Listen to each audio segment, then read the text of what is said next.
का समाधान। भगवान की जय जय जय। बोलिए गुणायतन प्रणेता, शंका समाधान प्रवर्तक, भावना योग प्रवर्तक, प्रखर वक्ता, परम पूज्य 108 मुनिवर्षी प्रमाण सागर जी मुनिराज की जय जय जय। बोलिए परम पूज्य 108 मुनिवर्षी अरहत सागर जी मुनिराज की जय जय जय। प्रिय दर्शकों, पारस चैनल, जिनवाणी चैनल एवं प्रामाणिक ऐप के माध्यम से प्रसारित होने वाले आज के शंका समाधान से जुड़े सभी दर्शकों और श्रोताओं का मैं हार्दिक अभिनंदन करता हूं। आपको लिए चलूं शंका समाधान की ओर। इसके पूर्व रोज की तरह हम लोग सामूहिक रूप से पूज्य देव के चरण कमलों में त्रिवार नमोस्तु निवेदित करते हुए उनके मंगलमय आशीर्वाद से अपने आप को अभिषेक करके साथ करेंगे। तो हाथ जोड़िए, मस्तक झुकाइए और बोलिए मेरे साथ, नमोस्तु गुरुदेव, नमोस्तु गुरुदेव, नमोस्तु गुरुदेव। बोलिए मुनिवर्षी प्रमाण सागर जी मुनिराज की जय जय जय। पूज्य गुरुदेव बड़वाह मध्य प्रदेश से श्री कमलेश कुमार जैन कह रहे हैं, गुरुवर साहस, संघर्ष और सृजन। फिर से बोलिए। साहस, संघर्ष और सृजन, इन तीनों शब्दों का भावार्थ क्या है? गुरुदेव, हम अपने जीवन में किसी कार्य को करने का साहस कैसे पैदा करें, विपरीत समय में कैसे संघर्ष करें जिससे साहस एवं संघर्ष के माध्यम से सृजनात्मक कार्य कर सकें। साहस, संघर्ष और सृजन का भावार्थ पूछा है, और पूछा है विपरीत परिस्थितियों में साहस कैसे बंधाएं, उनमें संघर्ष करने का जज्बा कैसे प्रगटाएं ताकि जीवन में सृजनात्मक उपलब्धि घटित हो। साहस के लिए सबसे बड़ी जरूरत है आत्मविश्वास की। जो मनुष्य जितना अधिक आत्मविश्वासी होता है वो उतना साहसी होता है। तो अपने आत्मविश्वास को आप जागृत रखें, कॉन्फिडेंस के लेवल को कहीं से कम ना होने दें। दूसरी बात, वस्तु के स्वरूप का ज्ञान करें, तत्व ज्ञान रखें, आत्मा के स्वरूप पर विचार करें, कर्म के सिद्धांत पर विचार करें।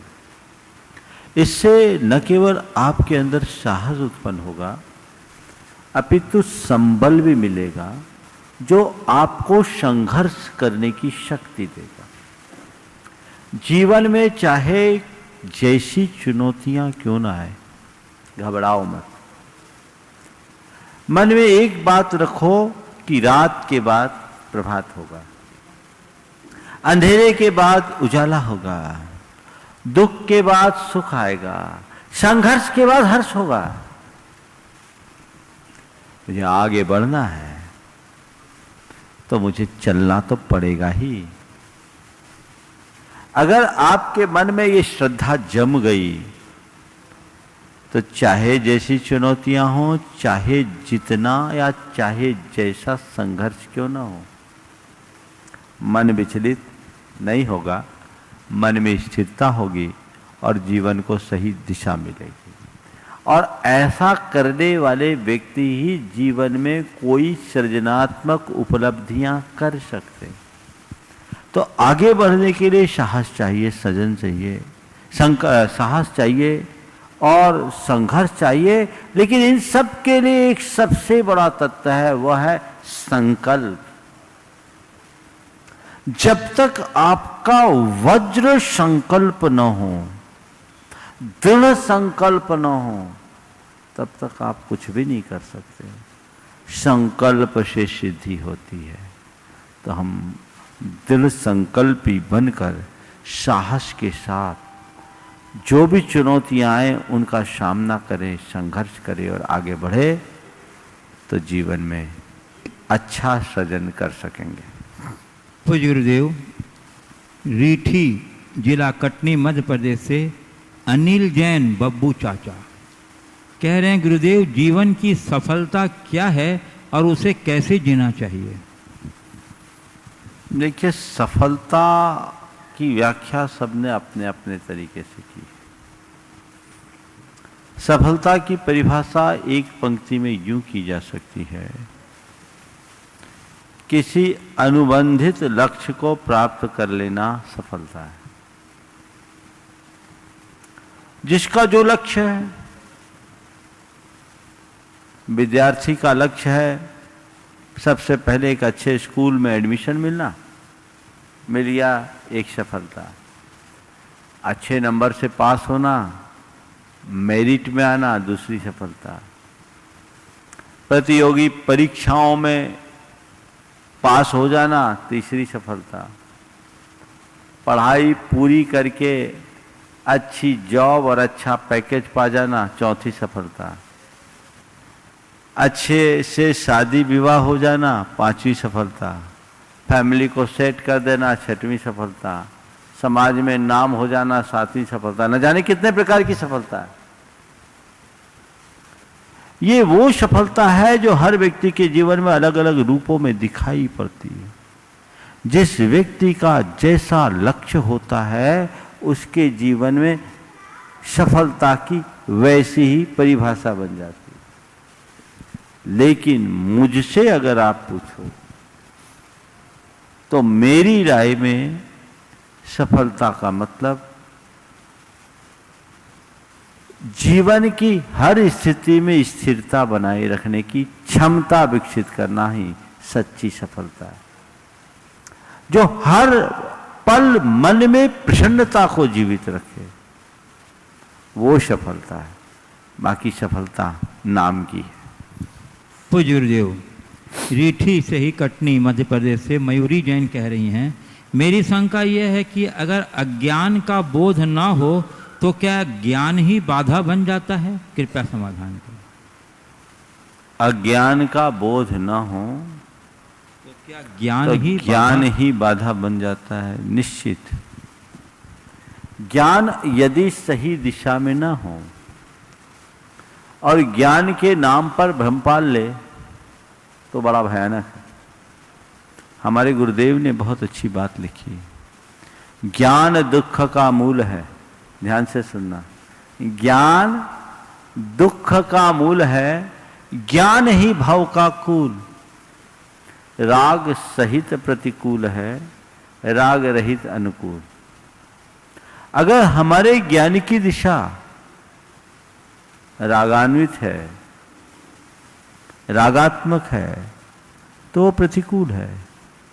और यदि हम सही मार्ग पर अपने ज्ञान को नियोजित कर रहे हैं तो हमारे लिए अनुकूल है।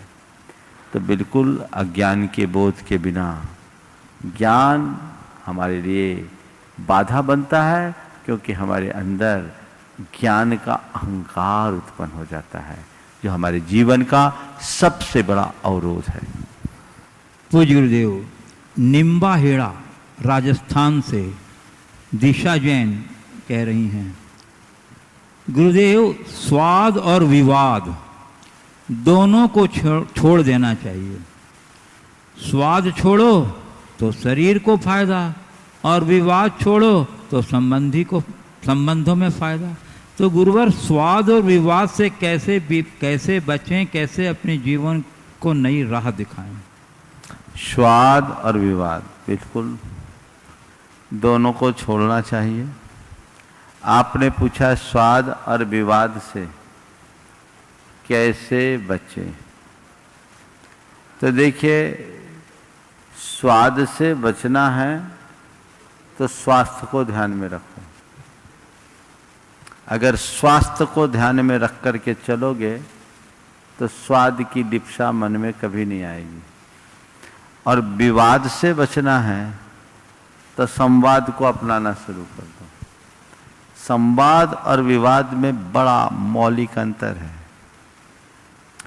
विवाद करने का मतलब है अपनी बात पर अड़कर बात करना, और संवाद करने का मतलब है सामने वाले की बात को सम्मान देते हुए बात करना। तो जहाँ संवाद है वहाँ विवाद नहीं। और जहाँ स्वास्थ्य का ध्यान है वहाँ स्वाद नहीं। तो बस इन दोनों को अपना ले, हमारा जीवन व्यवस्थित होगा। पूज्य गुरुदेव, कटनी मध्य प्रदेश से साक्षी अनुज जैन कह रहे हैं कि सुंदरता और उदारता देखनी है तो नेचर को देखो, प्रकृति को देखो, उससे ज़्यादा सुंदर और उदार दुनिया में कुछ भी नहीं। पर आज के टाइम में हम नेचर से बहुत दूर होते जा रहे हैं, तो क्या हम कभी उसके जैसे बन पाएंगे और उसके जैसा बनने के लिए हमें क्या करना होगा? बहुत अच्छी बात कही है कि सुंदरता और उदारता देखनी है तो प्रकृति को देखो। और आपने पूछा है क्या हम वैसे बन पाएंगे? बन पाएंगे, बशर्ते हम अपनी प्रकृति की ओर लौटना शुरू कर दें। मुश्किल ये है कि हमारे ऊपर विकृतियां हावी है, और जब तक विकृति हम पर हावी होगी हम अपनी स्वाभाविक प्रकृति को उद्घाटित करने में समर्थ नहीं हो पाएंगे। तो हमें विकृति से प्रकृति की ओर बढ़ना है, अपनी ओर मुड़े, जो सहज है, प्राकृतिक है, वैसा जीवन जिए।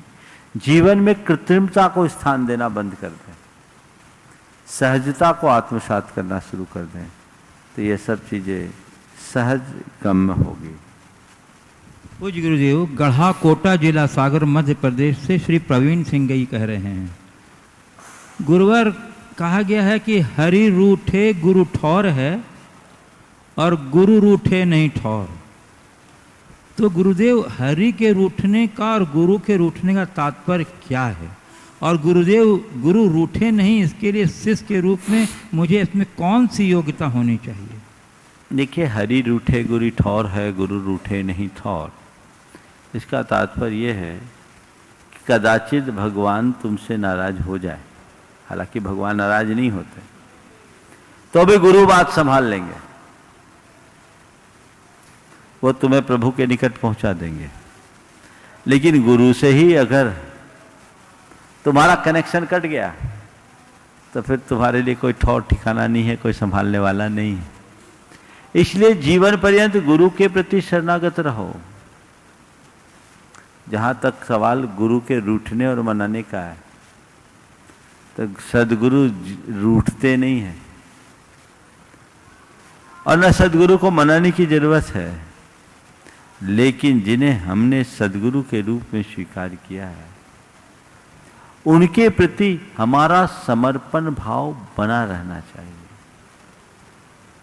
कहते हैं, गुरु को सिर पर राखिए, चलिए आज्ञा माही, कहत कबीर ता दास को, तीन लोक भय नाहि। गुरु को सर्वोच्च सम्मान दो और उनकी आज्ञा में बंधो। गुरु के रूठने का कोई सवाल ही नहीं हो। जो गुरु का दिशा निर्देश, उपदेश को भी आदेश मानकर स्वीकार लो, सदैव गुरु की कृपा तुम पर बरसते रहेगी और वह तुम्हारे जीवन की उपलब्धि का आधार बनेगी। पूज्य गुरुदेव, बिनौली बागपत उत्तर प्रदेश से श्री नितिन जैन कह रहे हैं, महाराज श्री, किसी ने क्या खूब कहा है कि मंजिल चाहे कितनी भी ऊंची क्यों न हो, रास्ता हमेशा हमारे पैरों के नीचे ही होता है। तो महाराज श्री, जीवन में कोई लक्ष्य प्राप्त करते वक्त स्वयं पर भरोसा किस प्रकार करें? बहुत अच्छा वाक्य। मंजिल चाहे कितनी भी ऊंची क्यों ना हो, रास्ता हमारे पैरों के नीचे ही होता है। आपने पूछा है, किसी लक्ष्य को प्राप्त करने के लिए हम अपने पैरों पर भरोसा किस प्रकार करें? देखिए, यही बात है, आत्मविश्वास हमारा होना चाहिए। और एक बात मैं सभी से कहना चाहूँगा, हमें एक एक करके 1000 सीढ़ी चढ़ने की कोशिश करनी चाहिए। एक साथ 100 सीढ़ी चढ़ने का प्रयास कभी नहीं करना चाहिए। जो कदम दर कदम चलते हैं वो मीलों की यात्रा कर लेते हैं, और जो मीलों की बातें करते हैं एक कदम भी नहीं चल पाते हैं। मेरी मंजिल है, मुझे मंजिल तक पहुंचना है, उसके लिए मुझे अपनी मानसिक तैयारी करनी होगी, वो अपेक्षित है, और उसमें मुझे अपना आत्मविश्वास रख करके चलना होगा। अपनी शक्ति और परिस्थिति के अनुरूप अपनी भूमिका के अनुसार मैं अपने कदम बढ़ाऊं और बढ़ते जाऊं, बढ़ते जाऊं, बढ़ते जाऊं, तो निश्चित मंजिल पहुंचेंगे। ये बात बिल्कुल सही है कि जो मनुष्य अपने पैरों को गतिमान रखता है वही अपने मंजिल तक पहुंच पाता है। चाल धीमी सही पर जारी रहनी चाहिए। सतत गतिशील बनो, लक्ष्य को प्राप्त कर सकोगे। पूज्य गुरुदेव, सागर मध्य प्रदेश से श्री पीयूष जैन कह रहे हैं, कभी भी लोगों की टीका टिप्पणी से घबराना नहीं चाहिए, क्योंकि खेल में दर्शक ही शोर मचाते हैं, खिलाड़ी नहीं। तो महाराज जी, हम खामोशी से अपना किरदार एक खिलाड़ी की तरह कैसे निभाएं कि जो लोग शोर मचा रहे हैं वे खामोश हो जाएं और हमारी सफलता खुद शोर मचाए? खामोशी से हम अपना किरदार एक खिलाड़ी की तरह कैसे निभाएं कि जो लोग शोर मचा रहे हैं वो खामोश हो जाएं और हमारी सफलता की ही उन सब के लिए शोर बन जाए। देखिए, बात केवल इतनी है, जैसे एक खिलाड़ी उसे खेल मान करके चलता है तो लोगों की प्रतिक्रियाओं से प्रभावित नहीं होता। उसका एक ही ध्येय है कि मुझे खेलना है, और वो खेलने का ध्येय रख करके खेल खेलता है, सफल होता है। टिप्पणी करने वाले भी उसकी तारीफ कर लेते हैं। वैसी ही मानसिकता आप अपनी बनाइए। आप इसे खेल मान लीजिए, लेकिन आप जीवन को खेल की तरह जीने की जगह आप दर्शक की भांति जीते हो, टीका टिप्पणी करते हो, तो कैसे काम होगा? हमारा काम होना चाहिए कि हम अपने किरदार को ठीक तरीके से निभाएं।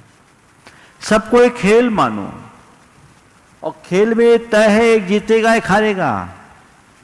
तो जीतना भी खेल का हिस्सा, हारना भी खेल का हिस्सा, और खेल का तो मजा ही तभी है जब कोई हारे। सब जीत जाए तो खेल का कोई मजा ही नहीं। तो जीत हार लगी भी है, ये सोच अगर अंतर मन में बन जाए तो कोई कठिनाई नहीं होगी। अपने लक्ष्य को सामने रखो और जो भूमिका मिली है उसे अच्छे से निभाओ। बस निभा करके आगे बढ़ो, जीवन में सफलता होगी। पूज्य औरंगाबाद महाराष्ट्र से बाहुबली फुसकेले होंगे। हाँ, चलो ठीक है। हाँ, कह रहे भगवान महावीर की देशना में असरण भावना में यह आया है कि आप स्वयं परिपूर्ण हो, किसी के शरण जाने की आवश्यकता नहीं, और यही भगवान महावीर का निर्देश है। तो हमारे मंत्र, स्तोत्र, पूजन आदि में शरणागति को महत्वपूर्ण भूमिका का स्थान क्यों दिया गया है? गुरुदेव, इस विरोधाभास पर रोशनी डालने की बात करें। बहुत सही बात कही। यथार्थ देखा जाए तो आत्मा के लिए आत्मा ही शरण है, और सच्चे अर्थों में देखा जाए तो मेरी आत्मा ही मेरा भगवान है। मुझे अन्य किसी भगवान या ईश्वर की शरण में जाने की जरूरत नहीं है। लेकिन व्यवहार में हमें ये सब चीजें सहज हो जाती, जिनसे हमें प्रेरणा मिलती है, जिनसे हमें मार्ग मिलता है, उनके प्रति हमारे मन में कृतज्ञता का भाव आता है और हम उनको उनका पूरा श्रेय देते हैं। यद्यपि भगवान कुछ करते धरते नहीं है, लेकिन फिर भी हमें लगता है कि ये सब आपकी कृपा से हुआ, प्रभु आपकी कृपा से हुआ। एक दिन मैंने प्रवचन में एक उदाहरण दिया था। एक जोहरी था, उसका इकलौता बेटा, लेकिन बेटा क्या था, एकदम निखट्टू। पूरा जीवन बिता दिया पिता ने उसे संभालने के लिए, लेकिन वो नहीं संभला। पिता की मृत्यु के बाद घर की एक एक संपत्ति बेचना शुरू कर दिया, बर्बाद हो गया। बस एक छोटा सा मकान भर बचा, दाने दाने को मोहताज हो गया।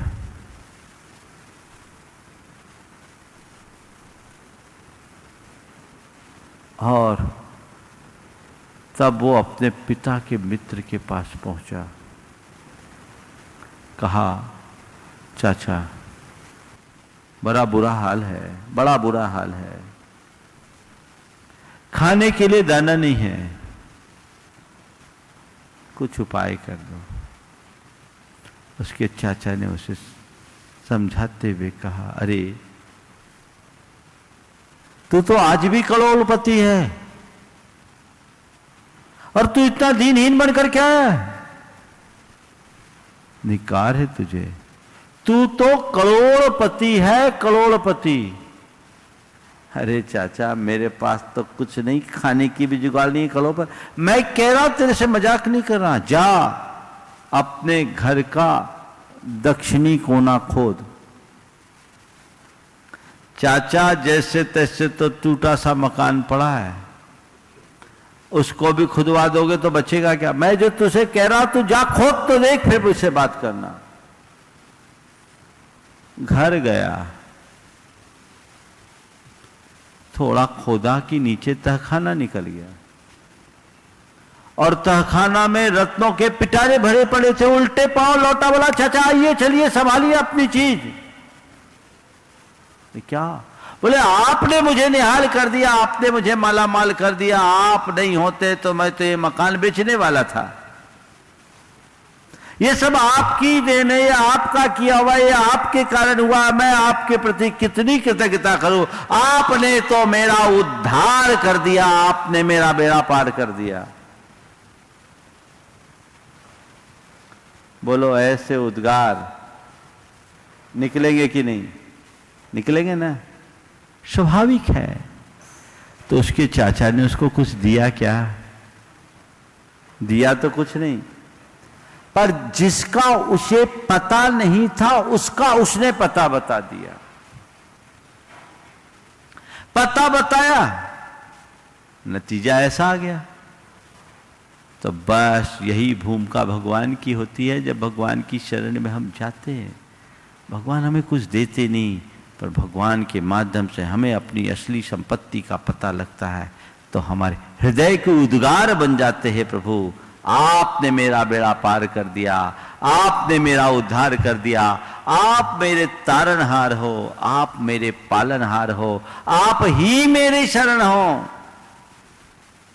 दुनिया में अन्यत्र जाता हूं तो सब जगह अशांति मिलती है, आपके चरणों में आते ही आपकी छवि को देखकर मेरा सारा उद्वेग शांत हो जाता है। ऐसी भाव विशुद्धि की हिलोर आती है। इसलिए प्रभु केवल आप ही शरण हो, बाकी और कोई शरण नहीं।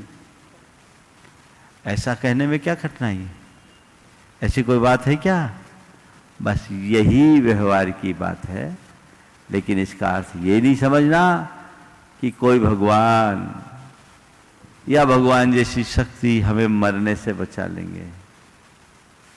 मरने से कोई नहीं बचा सकता, भगवान भी नहीं बचा सकते।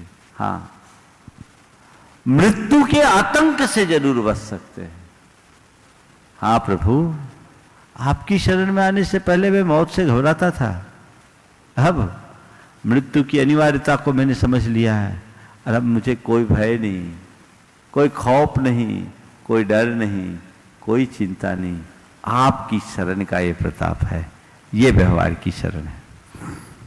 पूज्य गुरुदेव, दुर्ग छत्तीसगढ़ श्री श्री अशोक कुमार लूनावत कह रहे हैं, गुरुदेव परिवार में दूर रहकर प्रेम रहे बना रहे, इसके बजाय पास होकर क्लेश चलता रहे,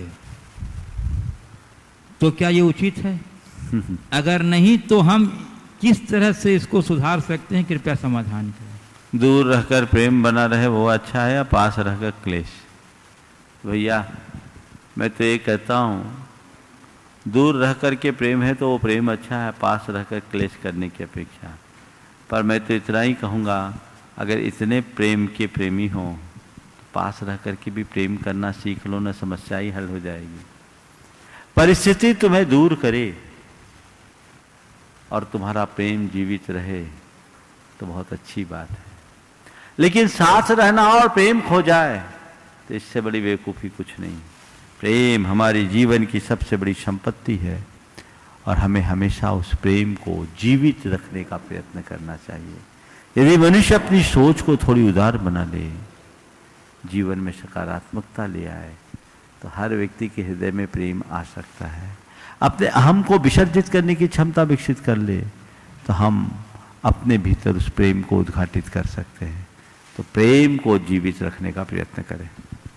पूज्य गुरुदेव, गया बिहार से श्रीमती तरुणा छावड़ा कह रही हैं कि गुरुदेव, जिन धर्म सर्वश्रेष्ठ है तो इस धर्म के पालन करने वालों की संख्या इतनी कम क्यों है? क्या इसकी व्यवहारिकता में कहीं कोई कमी है? देखिए, संख्या और श्रेष्ठता का संबंध एक से नहीं जोड़ा जा सकता। कौन श्रेष्ठ है कौन अश्रेष्ठ है उसको उसकी संख्या से मत देखो। एक बार गुरुदेव ने बहुत पहले अपने प्रवचन में कहा था कि किसी शहर में जाओ तो पान की तो सैकड़ों दुकानें होगी, पर जोहरी की इक्का दुक्का। इसलिए संख्या से किसी की श्रेष्ठता को मत मापना। जिनकी संख्या अधिक है वो श्रेष्ठ और जिनकी संख्या अल्प है वो अश्रेष्ठ, ये अवधारणा समुचित नहीं। जहाँ तक जैन समाज की संख्या की अल्पता का कारण, कई कारण है। जैन धर्म में ऐसा कुछ भी नहीं है जो अव्यवहारिक है। जैन धर्म जीवन को बहुत सरलता से जीने का मार्ग देता है। जो जैन धर्म को अपना ले, बड़ी सरलता और सहजता के साथ अपना जीवन व्यतीत कर सकता है। हम सहजता के साथ जी सकते हैं। और रहा सवाल संख्या अल्प होने का, उसके पीछे कई कारण हैं। राजनीतिक कारण भी है, सद्गुरुओं की कमी का भी एक कारण है। एक लंबे समय तक जैन गुरुओं का बिहार विचरण प्रभावित हुआ, वो भी कारण है। कुछ हमारी धार्मिक कट्टरता भी इसके पीछे एक कारण बनी। पूज्य गुरुदेव, गोपालगंज सागर से राजेश जैन आरई कह रहे हैं, गुरुदेव, चाणक्य ने एक जगह कहा है, शांति तुल्यम तपो नास्ति न संतोष परम सुखम, संतोषात्म परम सुखम। संसार प्रमुखतः गृहस्थी में शांति से बड़ा कोई तप नहीं और संतोष के समान कोई सुख नहीं। गुरुदेव, दुनिया में से बहुत कम लोग हैं जिन्हें अपने जीवन साथी की महत्वाकांक्षा का पता होता है। एक दूसरे की इच्छा और महत्वाकांक्षाओं को समझकर सहयोगी नहीं, समर्थन करना चाहिए, क्योंकि समर्थन से आत्मा जुड़ी है और आलोचना और कटाक्ष से कलह। तो जीवन में हम जीवन साथी का समर्थन करने की क्षमता कैसे जुटाएं ताकि गृहस्थी में शांति बना रहे? जीवन में जीवन साथी के समर्थन करने की क्षमता कैसे जुटाएं? देखिए, एक दूसरे की भावनाओं को समझना शुरू कीजिए और एक दूसरे के पूरक और प्रेरक बनकर जिए, तो हमारे जीवन में कभी इस तरह की गड़बड़ी नहीं हो सकती। विडंबना यही है कि लोग आज एक दूसरे की भावनाओं को नहीं समझते। भावनाओं की उपेक्षा होने के परिणाम स्वरूप स्थितियां विषम बन जाती हैं। हम भावनाओं का सम्मान करना सीखें, भावनाओं की कद्र करना सीखें, किसी की भावना की उपेक्षा न करें, तो ऐसा सब काम हो सकता है। और बहुत अच्छी उक्ति है चाणक्य की, नास्ति शांति समम तपः न संतोषात् परम सुख परः सुख परो सुख न संतोषात् परः सुखम। तो संतोष से श्रेष्ठ कोई सुख नहीं और शांति के बिना कोई तप नहीं। इस उक्ति को चरितार्थ करो और एक दूसरे की भावना का सम्मान करना सीख लो, जीवन निहाल होगा। पूज्य गुरुदेव, अंजड़ जिला बड़वानी मध्य प्रदेश से श्री अंतिम कुमार जैन कह रहे हैं, गुरुदेव, चातुर्मास में 2 महत्वपूर्ण चीजें हमें मुफ्त में मिलती है। एक तो आकाश से गिरने वाला पानी और गुरुओं के मुखारबिंद से निकलने वाली वाणी। यदि आकाश से गिरा हुआ पानी जिंदगानी है तो गुरुमुख से निकली वाणी जिनवाणी। पानी से जीवन चलता है तो वाणी से जीवन बनता है, परंतु वर्तमान में तो कोरोना वायरस भी मुफ्त में सबको परेशान कर रहा है। तो महाराज जी, आपके सानिध्य में कटनी में गिरते पानी और आपके मुख से बहने वाली जिनवाणी का हम प्रत्यक्ष लाभ लेने के लिए क्या करें, और कोरोना प्रभावित इस चतुर्मास में कौन सी विशेष धार्मिक क्रियाएं करें? अभी झरने के पास आने की व्यवस्था नहीं है, सप्लाई का पानी पीकर संतोष करो। और यहाँ से सीधा प्रसारण है, आप तक सप्लाई आ रही है, लाभ लीजिए और जीवन को मोड़ने का प्रयास कीजिए। आपने पूछा है ऐसे समय में ऐसा क्या करें जिससे कि हम कोरोना के इस संकट से, कोरोना जिनवाणी का प्रत्यक्ष लाभ लेने के लिए क्या करें? कोरोना प्रभावित इस चतुर्मास में कौन सी विशेष धार्मिक क्रियाएं करें? कोरोना प्रभावित इस चतुर्मास में कौन सी विशेष धार्मिक क्रियाएं करें? जो हमारी धार्मिक क्रिया है वो करें, जो हम करते आ रहे वो करें। भावना योग जरूर साथ में करें। पूजा पाठ को आप डिजिटल व्यवस्था से वर्चुअली कीजिए और आज आप उसका लाभ ले सकते हैं। लोग लाभ ले रहे, ऐसी बात नहीं है, बल्कि मैंने तो ये देखा है कि कई लोग सामान्य से ज़्यादा लाभ उठा रहे हैं, सामान्य से ज़्यादा लाभ उठा रहे हैं और भरपूर आनंद ले रहे हैं। आज विनोद जी काला का वैवाहिक वर्षगांठ, वो 9 जुलाई को हमेशा मेरे पास रहते, लेकिन आज उन्होंने घर बैठ कर के पूरा विधान कर लिया, ऑनलाइन विधान किया, आनंद दिया ना। मनुष्य के अंतरंग में निष्ठा हो तो उसके सामने कोई बाधा नहीं, किसी प्रकार की बाधा नहीं। निष्ठा होनी चाहिए। आज का ये संकट काल है, हम धर्म नहीं छोड़े, धर्म की क्रिया का तरीका बदल दे, घर बैठ करके जितना बन सकता है करें और ऐसी भावना भाएं कि शीघ्र ये सब परिवर्तन हो जाए। पूज्य गुरुदेव, सागर मध्य प्रदेश से आयुषी जैन कह रही हैं, गुरुदेव इस साल हमने अपने कई पर्व घर में रहकर बड़े उत्साह से मनाए हैं। महाराज जी, हम ऐसा क्या करें कि आने वाला पर्युषण पर्व भी हम सब घर में रहकर बड़े उत्साह के साथ मनाएं, घर में उतनी ही रौनक लाएं जितनी महावीर जयंती पर किसी ने झांकी लगाकर तो किसी ने घर में रथ यात्रा निकाल कर लाए थे। क्योंकि कोरोना महामारी का जो पीक है वो तो अब नजदीक और आने का आसार है। कृपया मार्गदर्शन। अभी इस विषय में चर्चा करना मुझे जल्दबाजी दिख रही। मैं तो अभी सबसे कहूंगा ऐसी भावना भाव कि पर्यूषण के पहले ही इसका वैक्सीन आ जाए और लोग ठाट बाट से पर्यूषण मनाए। ऐसी सूचनाएं आ रही है कि 15 अगस्त तक इसकी वैक्सीन आने वाली है।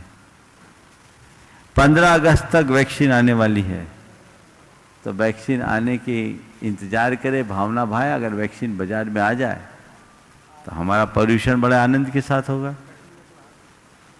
और उसी के अनुरूप अपने आप को बढ़ाने का प्रयास करें। और जब होगा पर्यूषण के 15 दिन पूर्व आप लोगों से इस विषय में चर्चा करेंगे तो बात ज़्यादा अच्छी होगी।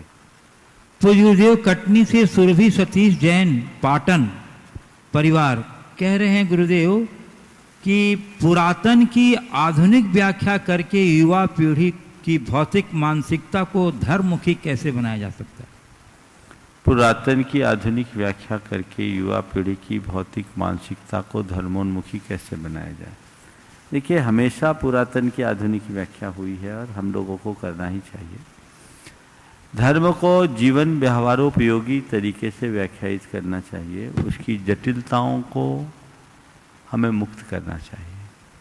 हर व्यक्ति को ये समझ में आना चाहिए कि धर्म हर स्थिति में किया जा सकता है, चाहे कोई हो। हर स्थिति में धर्म का अनुपालन किया जा सकता है और हमें उसे करने का भरपूर प्रयास भी करना चाहिए। जो व्यक्ति जिस स्थिति में है, जिस भूमिका में है, उसे हमें धर्म का वैसा ही मार्ग बताना चाहिए और हमारी दृष्टि रिचुअल से स्पिरिचुअल की ओर होनी चाहिए। अगर रिचुअल से स्पिरिचुअल की ओर हम मुड़ते हैं तो वो हमारे जीवन के लिए एक बहुत उपलब्धि बनती है। उस तरह हमारी दृष्टि होनी चाहिए। तो हमें समयानुरूप विवेचना करनी होगी और किया जा रहा है। और मैं देख रहा हूँ लोगों में बहुत बड़ा बदलाव भी आ रहा है। हम धर्म को मौलिक तरीके से व्याख्यायित करें, पारंपरिक तरीके से नहीं। और हमारे आचार्यों ने यही नीति हर युग में अपनाई। देश काल की परिस्थिति के अनुरूप ही हमें धर्म का आचरण करने का उपदेश दिया, और जो व्यक्ति जिस कार्य क्षेत्र में है उसको उस कार्य क्षेत्र के हिसाब से धर्माचरण की बात बताएं, तो हम बहुत अच्छे तरीके से धर्म को सर्वव्यापी बनाने में समर्थ हो सकेंगे। पूज्य गुरुदेव राजनांदगांव छत्तीसगढ़ से श्री राजकुमार जैन कह रहे हैं, गुरुदेव अक्सर लोग कहते हैं कि सावधानी हटी दुर्घटना घटी। गुरुवर हमें धर्म के क्षेत्र में, कर्म क्षेत्र में, सामाजिक कार्यों के साथ साथ पारिवारिक जिम्मेदारियों के सम्यक निर्वहन में कैसे सावधान होकर आगे बढ़ना चाहिए? गुरुवर कार्य क्षेत्र में दोहरे चरित्र वाले लोगों से कैसे सावधान रहें, कृपया समाधान करें। सावधानी हटी दुर्घटना घटी, ये बड़ा व्यापक सूक्त है और हर क्षेत्र में होना चाहिए। आपने धर्म क्षेत्र में, कर्म क्षेत्र में, पारिवारिक क्षेत्र में, जीवन व्यवहार के हर क्षेत्र से संबद्ध बात पूछी है, और साथ में पूछा है दोहरे चरित्र से कैसे बचे। देखिए, धर्म क्षेत्र में सावधानी का मतलब क्या? जागरूकता, अप्रमत्तता, समझ के साथ धर्म करो, भावना में बहकर धर्म मत करो। भावुकता के आवेग में किया जाने वाला धर्म हमें वांछित परिणाम नहीं देता, पहली बात। दूसरी बात, धर्म करो पर उसमें अतिरेक मत करो। धर्म को विवेक के साथ करो, उसके मूल स्वरूप को समझते हुए करो, तो धर्म का हमें वांछित परिणाम होगा। कुछ लोग हैं जो बड़ी हड़बड़ करते हैं, तो उस हड़बड़ की आदत से उनका कोई मजा नहीं आता। आप देखते होंगे कई लोग पूजा है, एक पूजा की जगह 5 पूजा करते हैं, और 5 पूजा इतनी हड़बड़ी में करते हैं कि आधा बोलते आधा खा जाते। ए विधि छाड़ हो गए, वो क्या बोल रहे हैं, क्या सुना रहे हैं? अरे भाई, शताब्दी एक्सप्रेस क्यों चला रहे हो? आराम से करो, इत्मीनान से करो, रस लेते हुए करो, आनंद के साथ करो। ये जागरूकता धर्म क्षेत्र से संबद्ध है। इसी तरह घर परिवार में हमेशा तुरंत प्रतिक्रिया देने की प्रवृत्ति से बचें। निर्णय लेने में हड़बड़ी न करें। सहसा न विदधीत कार्यम, कोई भी कार्य झटके में न करें, आगे पीछे विचार करके देखें। अपने भीतर औचित्य गुण को विकसित करें। औचित्य गुण एक ऐसा गुण है जो हर क्रिया और कार्य के उचित अनुचित पने का बोध कराता है। क्या करने योग्य है, क्या नहीं करने योग्य है, किस परिस्थिति में क्या मुझे बोलना है और क्या नहीं बोलना है, इस बात की समझ औचित्य गुण देता है। तो यदि आप ऐसा करेंगे तो पारिवारिक जीवन में और सामाजिक जीवन में सब जगह सावधान होंगे। पर कुछ लोग इतने उतावले होते हैं कि हर काम तुरंत तुरंत तुरंत तुरंत, बाद में रोते, अपना सिर फोड़ते हैं। नहीं, थोड़ी इत्मीनानी होनी चाहिए। जहाँ तक दोहरे चरित्र वाली बात, व्यक्ति से सावधान रहने की बात है, तो उसके लिए कहा गया है कि जल्दी से किसी व्यक्ति पर भरोसा मत करो। अपना अंतरंग हर किसी के सामने मत खोलो। निकट से उसे देखो, परखो, समझो, उसके अनेक समय के व्यवहार की समीक्षा करो। फिर तुम्हें समझ में आए कि आदमी सही है, तो उससे आप अपना उस तरीके से संपर्क बढ़ाओ। हो सकता है उसके बाद भी धोखा खा जाओ, तो उसे अपने कर्म का उदय मानो। लेकिन हड़बड़ में अगर तुरंत तुरंत आप किसी पर विश्वास करोगे तो धोखा खाओगे। बहुत सारे लोग हैं बड़ी भावुक होते हैं, बहुत जल्दी किसी पर भी विश्वास कर लेते हैं, और बहुत लोग तो व्यापार में भी लेन देन विश्वास के नाम पर कर लेते, बाद में रोते। एक व्यक्ति ने एक व्यक्ति को बहुत मोटी रकम दे दी केवल विश्वास पर, बिना किसी डॉक्यूमेंट के। अब रो रहा है, अब क्या, क्यों दे दिया? महाराज हमने विश्वास में दे दिया। बोले विश्वास से घर चलाया जाता, व्यापार नहीं। व्यापार तो बुद्धि से चलता है। तो बुद्धि, विवेक, विचार हमेशा होना चाहिए, तभी आप अपने जीवन में सफल होंगे। पूज्य गुरुदेव, लखनऊ उत्तर प्रदेश से श्री शिव सेठ कह रहे हैं, गुरुवर की परिवार के ऐसे लोगों से कैसा व्यवहार करना चाहिए जो छोटी छोटी बात पर नाराज हो जाते हैं। जो छोटी छोटी बात पर नाराज हो जाते हैं, ऐसे लोगों से कैसा व्यवहार करना चाहिए। देखिए, आपने सड़क पर पेट्रोलियम की टैंकर को गुजरते देखा होगा, निकलता है, उसके पीछे क्या लिखा रहता है, हाईली इनफ्लेमेबल, अत्यधिक ज्वलनशील। तो ऐसी चीजों से आपको क्या करना होता है, सुरक्षित दूरी बना के रखनी पड़ती है। इसीलिए तो लिखा जाता है हाईली इनफ्लेमेबल। तो जो व्यक्ति छोटी छोटी बातों से नाराज होने वाले हैं, उनसे सुरक्षित दूरी बना के रहिए, वो हाईली इनफ्लेमेबल है। वहां आपने अगर दूरी बना ली तो सब कुछ ठीक हो गया। तो दूरी बना करके चलिए, जीवन में मजा ही मजा। गुरुदेव, गढ़ा कोटा जिला सागर मध्य प्रदेश से कुमारी प्रांजल सिंह ही कह रही हैं, यदि किसी व्यक्ति के कार्य करने का उद्देश्य तो नैतिक हो, किंतु कार्य करने का तरीका अनैतिक हो, तो क्या हमें उसका समर्थन करना चाहिए अथवा नहीं।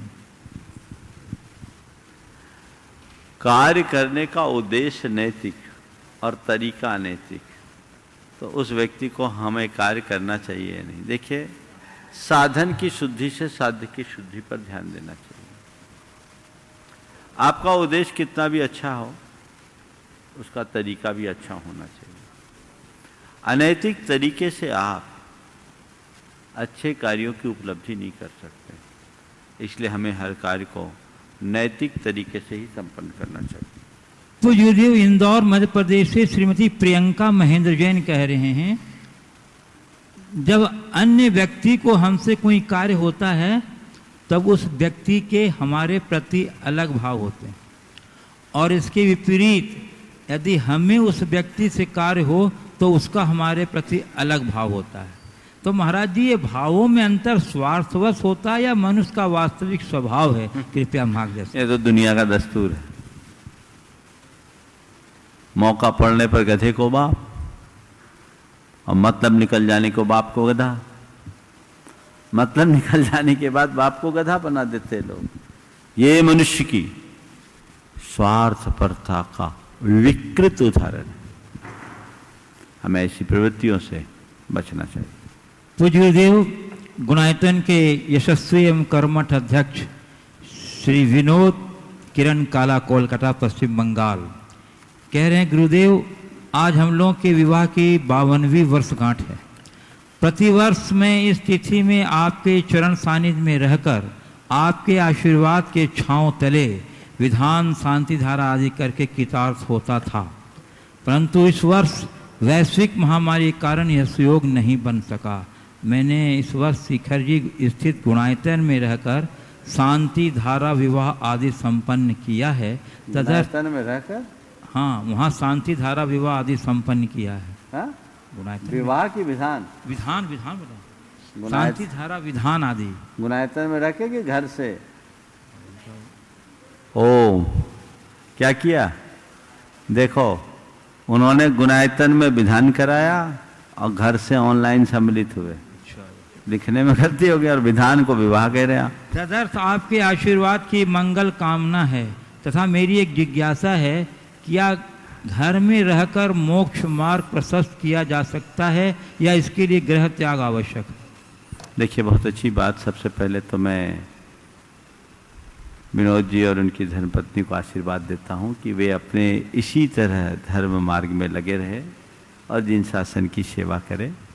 और एक बात इससे उभर कर आती है कि व्यक्ति की निष्ठा हो तो देश काल की परिस्थितियां कितनी भी जटिल क्यों ना हो, वो अपने सारे कर्तव्यों का पालन कर लेता है।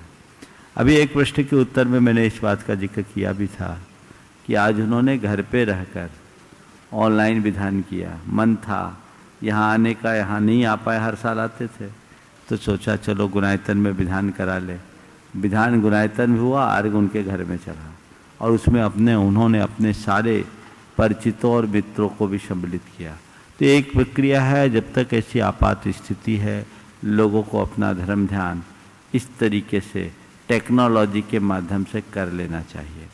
आपने पूछा है जीवन के कल्याण के लिए, मोक्ष मार्ग को प्रशस्त करने के लिए ग्रह त्याग जरूरी है या घर में रह करके भी मोक्ष मार्ग को प्रशस्त किया जा सकता है। ऐसा नहीं है कि घर में रह करके मोक्ष मार्ग को पुष्ट न किया जाए। आचार्य समंतभद्र महाराज कहते हैं गृहस्थो मोक्ष मार्गस्थ हो।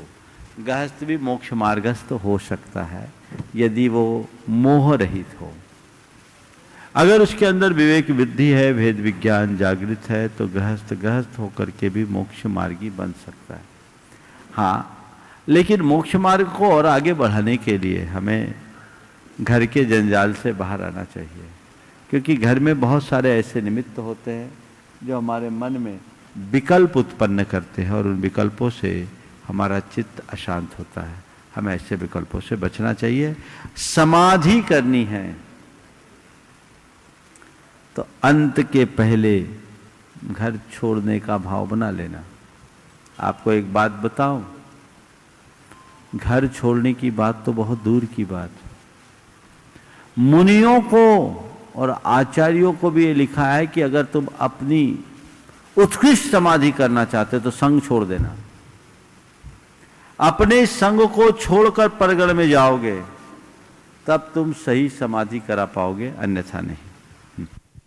पूज्य गुरुदेव, इंदौर से शेफाली राजेश जैन का व्यांजलि कह रही हैं गुरुदेव कि माँ बनना सरल है लेकिन माँ का कर्तव्य निभाना बहुत कठिन है। तो गुरुदेव, माँ का कर्तव्य क्या है? यदि कोई माँ अपने कर्तव्य का निर्वाह नहीं करती है तो क्या वह माँ कहलाने की अधिकारी है? और यदि ऐसी माँ बच्चों से उपेक्षित होती है तो क्या इसके लिए वह स्वयं जिम्मेवार नहीं? देखिए, माँ तभी मातृत्व को प्राप्त, माँ तभी कहलाने की अधिकारी है जब उसके अंदर मातृत्व। जब मातृत्व ही नहीं तो माँ कैसे? माँ की महिमा ही उसके मातृत्व के कारण है। तो माँ को चाहिए कि वो मातृत्व के गुणों से ओतप्रोत हो। पूज्य गुरुदेव, कटनी से सुभाष जैन कह रहे हैं, मेरा प्रश्न ये है कि तत्व किसे कहते हैं? 7 तत्वों पर सच्ची। सुभाष जी पूछ लो सामने आके, सामने आओ। सुभाष जैन यहीं है? अच्छा, आ जाइए। सुभाष जी यहीं उपस्थित हैं तो अपना प्रश्न आ जाइए।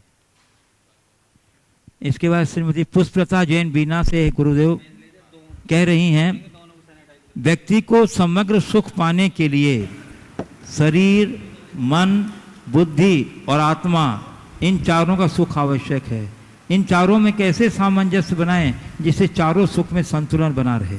शरीर, मन, बुद्धि और आत्मा, इन चारों में संतुलन कैसे बनाएं जिससे कि चारों का सुख बन सके?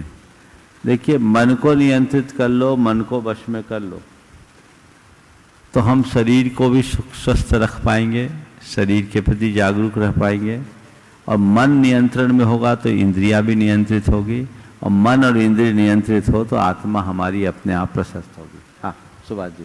श्री सुभाष जी, कटनी। महाराज जी, तत्व किसे कहते हैं? अपन बोलते तो हैं सब, पर तत्व के बारे में लोगों को तत्व का भाव ही नहीं पता है कि तत्व किसे कहते हैं। और तत्व बहुत बड़ा है, मोक्ष मार्ग में साधक है। बहुत अच्छा सवाल आपने किया है। सवाल छोटा सा है पर अर्थ बहुत गहरा है। प्राय हम लोग जब तत्व की बात करते हैं तो केवल तत्व की परिभाषा प्रकट कर देते हैं और 7 तत्वों का नाम गिना देते हैं, पर तत्व केवल परिभाषाओं तक सीमित नहीं है। तत्व का मतलब होता है सार, निचोड़। जीवन के सार को पहचानना ही तत्व है। मेरे जीवन का निचोड़ क्या है, जीवन का सार क्या है, मैं कौन हूं, मेरा क्या है, मैं क्या कर रहा हूं, मुझे क्या करना चाहिए, इस बात की समझ का नाम ही तत्व की समझ है। केवल परिभाषा रटने का नाम तत्व का बोध नहीं है। हम इनके स्वरूप को समझने की कोशिश करें। ये समझ में आना चाहिए कि मैं शुद्ध आत्मा हूं, ज्ञायक स्वरूप हूं, और मेरी आत्मा के अलावा जगत का एक परमाणु भी मेरा नहीं है। सब जड़ है, पर है, संयोगाधीन है, संयोगवश मेरे पास है पर मेरे नहीं है। मैं तो केवल मैं हूं अकेला, और मुझे उसी तत्व को संभालना है। और जो मेरी बुद्धि पर में रम रही है, भ्रमित हो रही है, ये मेरे आत्मा के दुर्गति के कारण है। मुझे उससे बचना है और मुझे अपनी आत्मा की सेवा करनी है। ये समझ जिसके हृदय में विकसित हो गई, समझ लेना उसने तत्व को समझ लिया। बुजुर्गदेव यहाँ उपस्थित हैं कुमारी धीरांशी जैन, सुपुत्री श्री पिंकू जैन, पुरानी बस्ती कटनी। और तब तक गुरुदेव धुलियान से, धुलियान वेस्ट बंगाल से रश्मि मेरा कह रही हैं, गुरुदेव हम लोगों को घर पर द्रव्य से पूजा करनी चाहिए या नहीं? घर पर भक्ता मर के 48 दीपक जलाने चाहिए या नहीं? हमारे ऐसा करने पर कई लोग कहते हैं यह गलत है, कृपया समाधान करें। आपत्ति काल में कुछ गलत नहीं है। अभी यही धर्म है, घर में द्रव्य चढ़ाओ और पक्षियों को खिला दो, पशुओं को खिला दो, उसमें कोई दोष नहीं। हाँ चलिए, धीरांशी जैन। इसके बाद आ रहे हैं श्री मनोज जैन कटनी। पूज्य गुरुदेव, आपके चरणों में मेरा बारंबार नमोस्तु।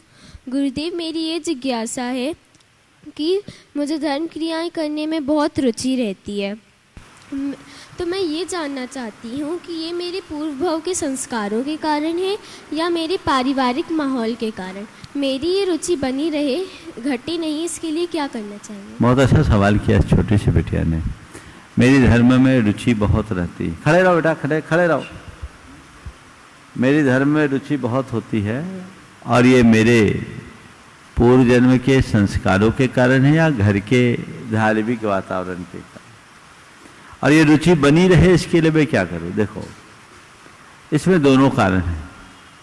निश्चित तुम्हारे पूर्व जन्म के भी संस्कार ऐसे होंगे कि तुम्हें धर्म के प्रति रुचि जगी, और फिर घर का वातावरण तो प्रभावित करता ही है। तुम्हारी माँ, तुम्हारे पिता, तुम्हारे घर में सब धार्मिक लोग हैं, तो धार्मिक रुचि जगती है। जैसा वातावरण मिलता है वैसा बनता है। तो दोनों कारण है, और ये रुचि बनी रहे उसके लिए क्या करें? तो मम्मी पापा को बोलो घर का वातावरण ऐसे ही बना के रखो, खुद का भी ऐसा भाव रखो, ऐसी संगति रखो। रोज सुबह उठ करके प्रार्थना करो कि मुझे अपनी धर्म में रुचि बना कर रखनी है, मेरी धर्म रुचि कहीं से मंद ना पड़े। ऐसा मनोभाव बना के रखोगे तो धर्म की भावना उत्तरोत्तर बलवान होगी। हाँ, मैं आप बंधुओं श्री विनोद जी। पूज्य गुरुदेव नमोस्तु नमोस्तु नमोस्तु। पूज्य गुरुदेव, पूर्व में इस क्षेत्र का नाम नवोदय तीर्थ गौशाला के नाम से था। अभी कुछ दिनों से इस क्षेत्र को उदीयमान तीर्थ के नाम से बोला जा रहा है। इन दोनों में क्या अंतर है, इसको थोड़ा विस्तृत में समझाएं, आपके आशीर्वाद। और इस क्षेत्र में 180 एकड़ भूमि जो है, इसका किस तरह से विकास हो, इसके लिए आप हमें मार्गदर्शन दें। देखिए भाई, ये क्षेत्र मुनिवर सुधा सागर जी महाराज की प्रेरणा से विकसित हुआ है, और ये कटनी वालों के लिए एक बहुत बड़ी उपलब्धि, पूरे जैन समाज के लिए बहुत बड़ी उपलब्धि है। महाराज जी के प्रवास के काल में यहाँ पर सवाई सिंघई परिवार के द्वारा संचालित जो औषधालय का ट्रस्ट है, शायद हीरा लाल कन्हैया लाल ट्रस्ट है, यही नाम, उस ट्रस्ट के द्वारा ये भूखंड दिया गया। पहले 30 एकड़ ज़मीन जब हम लोग थे तो गौशाला के लिए समर्पित की गई थी। बहुत बड़े उदारता का परिचय है। अब रहा सवाल इसका नवोदय और उदीयमान, मुझे पता नहीं। मैंने तो यहाँ आने के बाद कमेटी से पूछा या इसका नामकरण नवोदय, तो बताया गया कि महाराज अभी नवोदय नाम हुआ नहीं, ये बोलने में आ गया है। अभी गुरुदेव ने इसको फाइनल नहीं किया, आचार्य महाराज ने भी नहीं किया, और सुधा सागर जी महाराज ने भी फाइनल नहीं किया। तो भाई ये तो मामला उन्हीं का है। ये जो कुछ भी करना है सुधा सागर जी महाराज से पूछो, वो जैसा कहे वैसा करो, हमको वो जैसा बोलेंगे वैसा हम आगे बढ़ा देंगे, क्योंकि हमको एबीसीडी पता नहीं किसी भी बात की। हम तो चौमासा करने आए हैं, तो हमारा चौमासा है, और हमसे केवल चौमासे की बातें करना, इधर उधर की बातों में मेरा कोई रुचि नहीं। आप अपना काम करो, और जहां गाड़ी अटके वहां जाओ। हाँ, सुधा सागर जी महाराज अपने वो हमसे कहेंगे कि देख लो, तो जो मेरे योग होगा मैं समझ लूंगा, लेकिन उनके आगे मुझसे न इसकी कोई बात करना, न मैं कुछ बात कर पाऊंगा। मेरा अपना जो दिन भर का कार्यक्रम है वही कार्यक्रम में मैं अपने व्यस्त हूँ।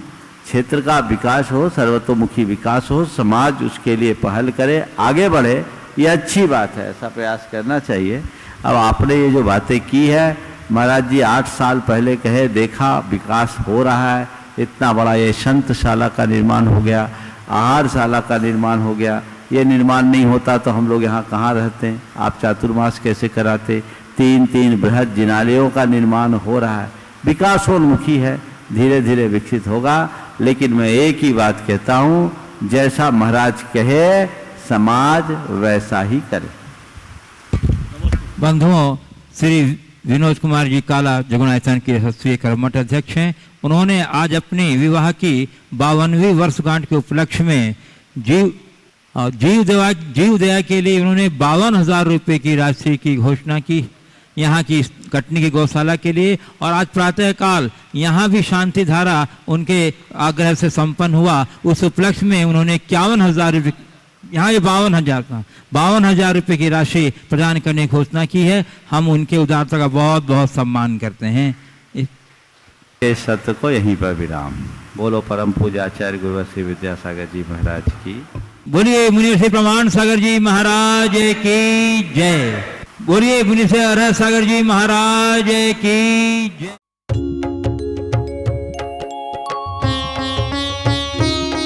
शंका समाधान।